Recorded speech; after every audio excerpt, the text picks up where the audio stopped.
And I'm grinding until I'm tired. They say you ain't grinding until you tired.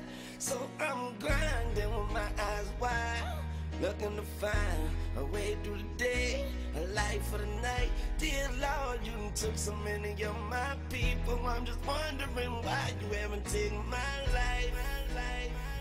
Like what the hell am I doing right?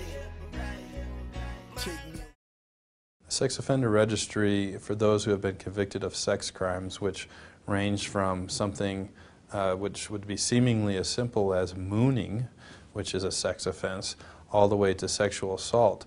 It's a public database that basically records your name and address, as well as some other information on you, so that if you're ever released from prison or jail, they can keep tabs on you, and you're supposed to regularly report and update your information to the local law enforcement agency where you live. 25% of the people on the registry never recommit a sex offense. It's just asinine that the laws are what they are. These days, somebody on the registry is being treated like a leper. And nobody wants to be around them, nobody wants to touch them, nobody wants to, be in their presence, breathe the same air that they're breathing. Joe and his wife have to deal with nonstop harassment from those who see him listed on the registry. I don't know if they're going to send somebody out there to kill us.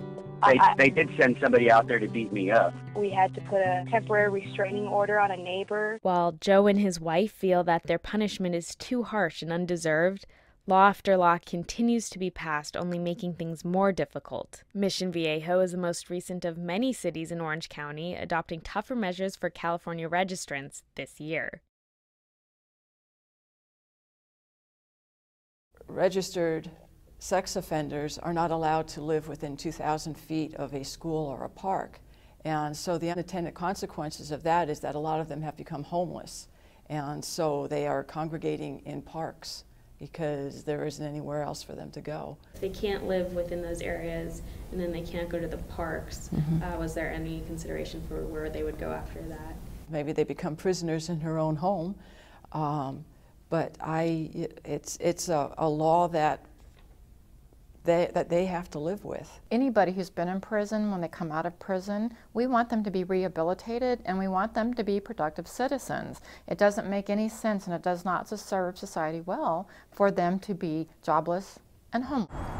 I violated my probation for failure to register as a sex offender. I went to prison and I came out, and at that time I was told that the only thing I could do was be homeless because there's nowhere in compliance in Cobb County for me to live. So pretty much I was directed to come live in the woods as a homeless person. And speaking of states having different laws, certainly they all do differ. Talk to me about what you think are some of the best and what you think are some of the worst in terms of these laws. Well, it's much easier actually to deal with the worst because the majority of the laws out there that are aimed at sex offenders are really not working as they are. Residency restrictions don't work. If a person's going to offend, they're going to find a way to do that regardless of where they sleep. And the registration also is just causing more stigma and putting people, actually putting more children at risk. Now, the laws that I think would work and that stand a good chance, a good example of that would be some of the laws that are in Arkansas. I'm not going to say they're the best, but better, because in that state they have a risk-based system, so that a person who's an offender actually gets evaluated very thoroughly as to what their chances are of reoffending.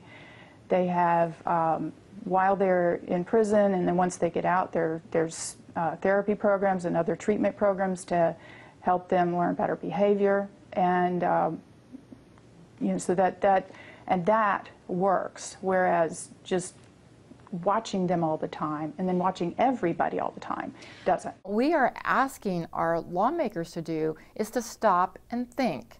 Don't act from emotion. Stop and think. Look at who are the dangerous people. Where do these incidents occur, these attacks occur, and let's target legislation there. The lawmakers didn't listen.